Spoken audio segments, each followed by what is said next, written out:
안녕하세요. 반값보험료 만들기입니다.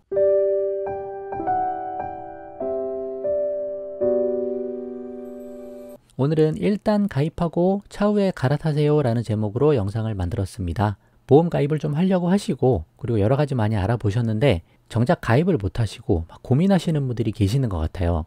저한테 이런 상황에서 어떻게 하는 게 좋겠습니까? 라고 많이 질문들 하시는데 그 관련해서 제 생각을 좀 말씀드려 보려고 합니다. 왜 제가 일단 가입을 하고 조금 부족하면 나중에 갈아타라 그렇게 말씀을 드리는지 그 배경까지 설명을 해서 한번 간단하게 설명을 좀 드려보도록 하겠습니다. 고민하고 계시는 분들 보시고 방향 잡아보세요.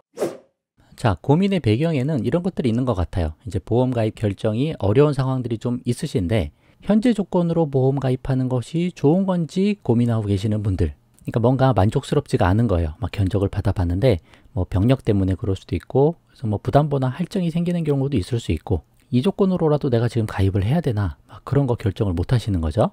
또 병력 고지 조건이 좋아질 때까지 기다려야 하는 건지 그것 때문에 고민하시는 분도 계셔요. 예를 들어 뭐 한 1년만 기다리면 고지 조건이 다 사라지는 뭐 그런 상황일 경우에 좀 기다렸다가 더 좋은 조건으로 가입을 할까요? 막 그런 거 고민하시는 분들 계시죠. 3개월 기다려야 되는 상황 정도면 저는 뭐 기다려보라고 말씀도 드리는데 근데 이제 1년 고지사항에 걸려서 1년 넘게 기다려야 되면 조금 애매하죠. 뭐 그런 상황들 또 이제 보험료 곧 오른다는데 지금 가입해야 하는 건지 고민하시는 분 계시고 아니면 조만간 이 상품 사라진다는데 빨리 가입해야 하는지 뭐 그런 것 때문에 고민하시는 분들도 계십니다. 그래서 이러한 여러 가지 상황들 속에서 이제 우리가 해야 되는 가장 좋은 방법은 제 생각에는 일단 현재 조건으로 가입부터 일단 하자. 그렇게 말씀드리는 거고 이유가 뭐냐면요. 나중에 더 좋은 상황이 오면 그때 다른 회사 상품으로 갈아타시면 되는 거기 때문에 그렇죠. 갈아타는 거를 너무 두려워할 필요가 없습니다. 왜냐하면 보험회사 너무 많고요. 보험 설계사분들도 너무 많아요. 그래서 조건이 좋아지면 그때 갈아타시면 되는 거다. 그런 거죠. 만약에 조건이 나중에 더 안 좋아졌어요. 무슨 병이 생기거나 또 뭐 사고가 생겼어요. 그러면 지금 거 유지하시면 되는 거고 좋아지면 갈아타면 되는 거다. 그렇게 보는 거죠. 그런 관점이에요. 근데 그렇게 질문도 하세요. 그럼 보험료 아깝지 않아요? 어차피 다음에 또 갈아타야 되면 이거 지금 가입하는 게 아깝지 않나요? 그렇게 말씀하시는데 그런 것도 사실은 마찬가지입니다. 이런 관점인 거죠. 어차피 보험료는 비용이고 지출이다.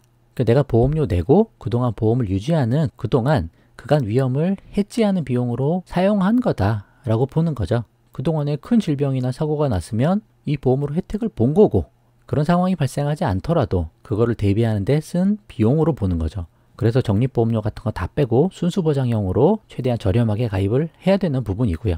그래서 갈아타는 동안 비용을 지출했다. 갈아타게 되면 그때 갈아타면 된다. 그렇게 보는 관점이에요. 그래서 정말 중요한 건 이거라는 거죠. 보장의 공백이 없는 게 더 중요한 거예요.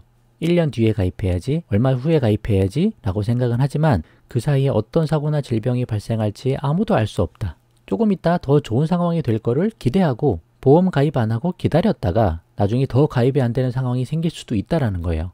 그래서 보험의 공백이 없도록 잘 세팅을 해 놓는 거죠. 현재 조건에서 가장 좋은 방법으로 가입을 하자라는 얘기예요. 자녀들도 제가 말씀을 드리잖아요. 0세부터 30세까지 어린이 보험을 하나 가입을 하고 그 다음에 30세 되기 전에 그때부터 성인 플랜으로 가는 거죠. 한 20대 중후반부터 성인 플랜으로 넘어가서 보험 공백이 없이 0세부터 80세까지는 준비하는 거고 실비는 이때부터 가입해서 실비도 100세까지 끌고 가는 거고 그렇게 보험의 공백이 없도록 만드는 게 중요하다 이거죠. 그래서 말씀드리는 거예요. 현재 조건으로 일단 가입부터 하자. 그렇게 말씀드리고 예를 들어 보면 이렇게 하시면 좋다. 이렇게 말씀드리는 거예요. 일반 실비 가입이 만약에 안 되는 상황이다. 그러면 유병자 실비라도 일단 가입을 하자. 보장이 좀 작고 보험료도 비싸니까 아쉽죠. 아쉬운 마음이 있지만 그래도 가입하자는 거예요. 그리고 나중에 건강 조건이 좋아지면 그때 다른 회사 일반 실비로 가입을 하시면 되는 부분이죠. 그런 방식으로 하면 되는 거고 3대 질병 진단비 보험도 마찬가지예요. 일반으로 안 된다. 그러니까 건강체로 가입이 안 된다라고 해도 간편심사 유병자 상품이라도 일단 가입을 하자. 또 부담보 할증이 되더라도 일단 가입을 하자. 그렇게 말씀드리는 거예요. 그리고 좋아지면 나중에 갈아타면 된다. 그 말씀이죠. 그러나 이 정도는 좀 주의하면 좋겠다라고 말씀드리는 거는 일단 기본적으로는 현재 조건에서 가장 좋은 상품을 비교해서 찾아보자 그 말씀을 드리는 거죠. 여러 회사 상품 취급하는 뭐 GA 대리점 설계사분들 도움을 받으셔서 여러 상품을 좀 비교해보고 현재 조건에서 어떤 게 나한테 가장 좋은가 그걸 찾아보고 그걸로 가입을 하면 되는 거죠.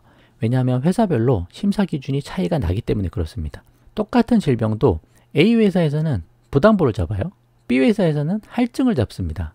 이게 달라요. 근데 어떤 분은 부담보를 원하시는 분이 있고 어떤 분은 할증을 원하시는 분들도 계셔요. 이제 병의 위중도에 따라 다르고 본인의 성향 따라 좀 차이가 있는 부분인데 나는 죽어도 부담보는 싫다. 여기 보장 무조건 받아야 돼. 그러신 분은 할증해주는 회사를 찾아서 가시면 좋은 거죠. 또 다른 분은 나는 이 병이 위중하지 않기 때문에 차라리 이거 부담보 받지 할증은 싫어. 그렇게 하시는 분들도 계시거든요. 그런 걸 알아보려면 몇 군데 회사를 좀 비교를 해보셔야 된다. 심사를 좀 넣어보셔야 되고. 그렇죠. 그러나 좀 주의할 거는 심사 기록을 그 회사가 좀 가지고 있기 때문에 나중에 그 회사로 다시 가입하려고 할 때는 그 심사 넣었던 기록이 보험 가입할 때 제약이 될 수 있다. 타사에는 영향을 안 주지만 그 같은 회사에 다시 가입할 때는 이 심사 기록 넣은 게 문제가 생길 수도 있거든요. 그래서 너무 많은 회사에 다 심사를 넣는 건 좋지 않고 적어도 몇 군데 심사 넣어서 비교해 볼 정도는 해보셔야 된다. 그렇게 말씀드리는 거죠. 그래서 차후를 생각하지 말고 현재 조건에서 일단 가장 좋은 조건을 찾아서 일단 가입부터 하고 나중에 좋아지면 갈아타자. 그 말씀입니다. 결론으로 한번 마무리 지어볼게요. 자, 우리는 미래를 예측할 수 없습니다. 현재 기준에서 가장 좋은 조건을 찾는 게 일단 중요하고 그래서 일단 가입하는 게 중요하다. 그 말씀을 드리는 거예요. 그리고 고지 조건이나 가입 조건이 좋아지면 그때 타사 상품으로 갈아타면 된다. 그 전략을 늘 생각을 하자 이렇게 말씀을 드리고 최대한 보험의 공백 기간을 우리가 두지 않도록 노력하자. 3대 질병진단비 보험도 마찬가지지만 그 중에서도 실비는 단 한순간의 공백 기간도 두지 않도록 0세부터 100세까지 잘 준비해 놓는 게 중요하다. 그런 말씀을 또 드려봅니다. 그럼 오늘은 여기까지만 하고요. 도움 되셨으면 구독과 좋아요 부탁드리고 공유도 많이 부탁드립니다. 마칠게요. 감사합니다.